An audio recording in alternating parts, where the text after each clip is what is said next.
Praise the lord. అందరూ బాగున్నారా? అందరికీ దేవుని పేట వందనాలు. ఈరోజు కీర్తనల గ్రంథము 28 అధ్యాయము 2వ వచనాన్ని ఒకసారి చూసుకుందాం. నేను నీకు మొరపెట్టినప్పుడు నీ పరిశుద్ధాలయము వైపునకు నా చేతులు నెత్తినప్పుడు నా విజ్ఞాపన ధ్వని ఆలకింపుము. ఇక్కడ భక్తుడు ఏం చెప్తున్నాడు అంటే, నేను నీకు మొరపెట్టినప్పుడు అంటే ప్రార్థన చేసేటప్పుడు నీ పరిశుద్ధాలయం వైపున నా చేతులు ఎత్తినప్పుడు నా విజ్ఞాపన ధ్వని ఆలకింపుము అంటున్నాడు. అంటే చేతులు ఎత్తుతాను అంటున్నాడు. చేతులు ఎత్తడం అంటే అసలు ఏంటి? చేతులు ఎత్తడం అంటే భౌతికంగా చేతులు ఎత్తడం మాత్రమేనా, లేదా దీనిలో ఆత్మీయ అర్థం ఏమైనా ఉందా అని ఆలోచిస్తే, చేతులు ఎత్తినంత మాత్రాన దేవుడు విజ్ఞాపన ఆలకిస్తాడని కాదు. చేతులు ఎత్తడం అంటే, చేతులు దేనికి సూచిస్తున్నాయి అంటే, దేవునికి నీ యొక్క జీవితాన్ని అప్పచెప్పుకోవడం. అంటే ఎప్పుడైతే మీరు అప్పగించుకుంటారో, మీ జీవితాన్ని దేవునికి అప్పగించుకోవడం. చేతులు ఎత్తడం అంటే దేవునికి సరెండర్ అయిపోవడం, నీ జీవితాన్ని దేవునికి ఇవ్వటం. దేవా, ఇదిగో నా పరిస్థితి ఇలా ఉంది అని ఆ జీవితాన్ని దేవునికి ఎప్పుడైతే ఇస్తావో, నీ జీవితం పైన ఆయన అధికారాన్ని ఎప్పుడైతే ఇస్తావో, అప్పుడు నీ ప్రార్థనని దేవుడు ఆలకిస్తాడు. చేతులు అనగా మనకు మనం తగ్గించుకొని ఆయనకి అప్పచెప్పుకోవటమే. రెండో సూచనగా మనకేం కనిపిస్తుందంటే, చేతులు ఎత్తడం అంటే భౌతికమైన చేతులు ఎత్తడం మాత్రమే కాదు.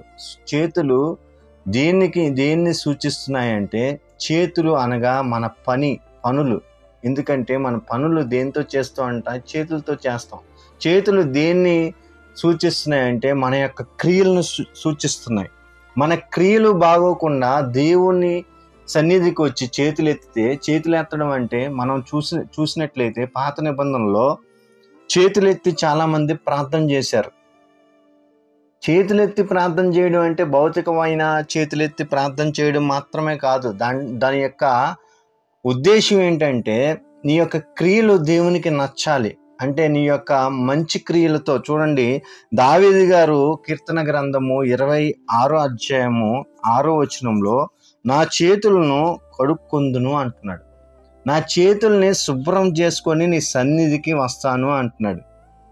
యాకోబు పత్రికలో కూడా 4వ అధ్యాయం 8వ వచనంలో చేతులు శుభ్రం చేసుకొనుడి అంటుంది. అంటే చేతులు అంటే క్రియలను గుర్తిస్తున్నాయి, క్రియలను సూచిస్తుంది. ఆ క్రియలను మన పనులు శుభ్రంగా ఉండాలి. మన పనులు మంచి పనులు. అంటే ప్రభువా, ఒకటేమో మన జీవితాన్ని దేవునికి సరెండర్ చేసుకోవడం, అంటే మన జీవితాన్ని తనకు అప్పచెప్పుకోవడం. రెండోది, దేవా, ఇదిగో నా జీవితం ఇలా ఉందయ్యా, ఇదిగో నేను శుభ్రం చేసుకున్నాను, నీ సన్నిధికి వచ్చినప్పుడు ఇదిగో నేను శుభ్రం చేసుకుని పవిత్రంగా వచ్చానయ్యా అని చెప్పగలగాలి. పవిత్రంగా వచ్చానని చెప్పగలిగితే, హిజ్కియా గారు ప్రార్థన చేసినప్పుడు ఆయనకి 15 సంవత్సరాలు మరలా ఎందుకు పొడిగింపబడింది అంటే, ఆయన ప్రార్థనలో మనం చూసినట్లయితే ఏం చెప్తున్నాడు అంటే, నాయనా, నేను చేసిన మంచి కార్యాలు జ్ఞాపకం చేసుకో. నేను నీ పక్షాన్ని ఏం చేశానో అది ఒక్కసారి జ్ఞాపకం చేసుకొని, నా యొక్క ఏదైతే మరణ శాసనం ఉందో దాన్ని పొడిగించు, నా జీవిత కాలాన్ని పొడిగించు అంటున్నాడు. పొడిగించు అన్నప్పుడు తను చేసిన క్రియలను చెప్తున్నాడు దేవుడికి. మరి ఈరోజు మనం చేసిన క్రియలు ఏమైనా ఉన్నాయా? మంచి క్రియలు చేసి దేవుని సన్నిధికి రావాలి. మంచిగా బ్రతికి దేవుని సన్నిధికి రావాలి. దేవుని చేతులు ఎత్తడం అంటే భౌతిక సంబంధమైన చేతులు ఎత్తి ఓ ప్రభువా అని అరవటం మాత్రమే కాదు.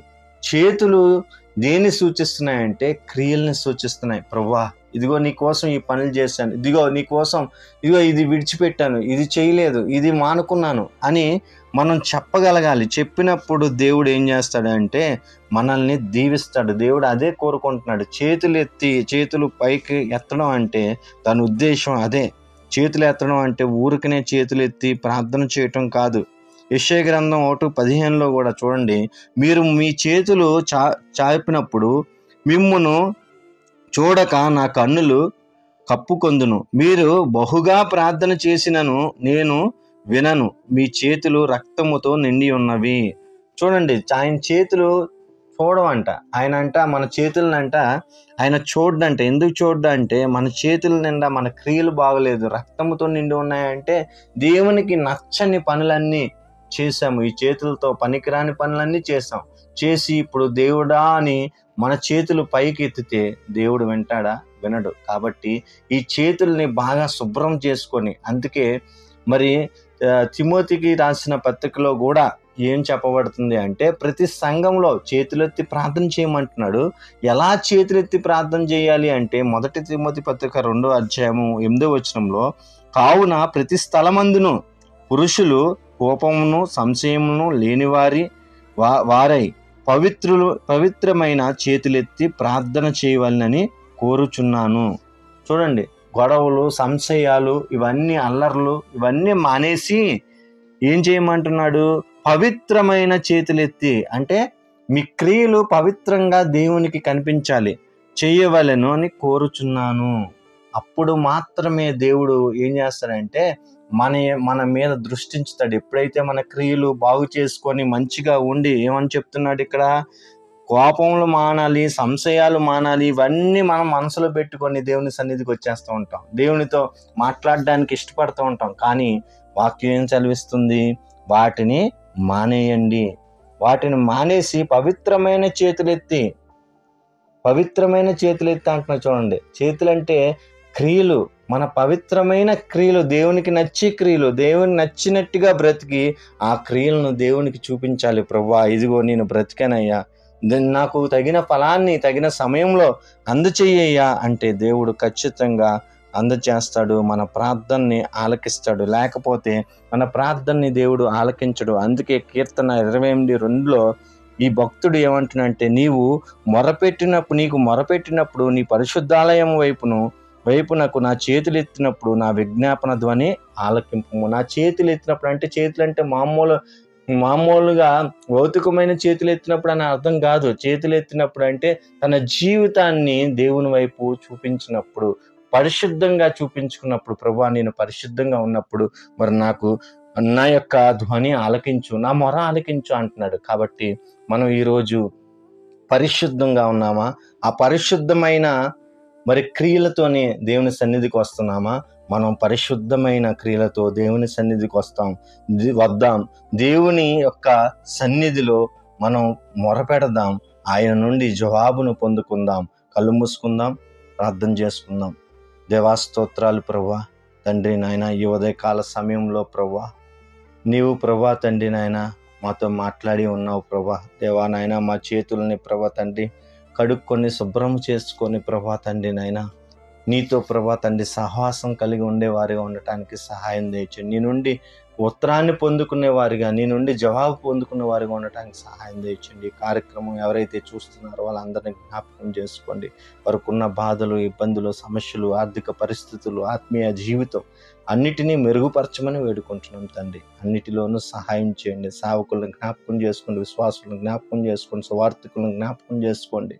దేవా నాయన, అనారోగ్యం పరిస్థితిలో ఉన్న వారిని జ్ఞాపకం చేసుకోండి. అందరికీ ప్రభువా తండ్రి తగిన కాలంలో జవాబుని దయచేయమని, సమాధానాన్ని ఇమ్మని ఈ ప్రార్థన యేసయ్య అతి పరిశుద్ధ నామమున అడిగి వేడుకుంటున్నాం తండ్రి. ఆమేన్.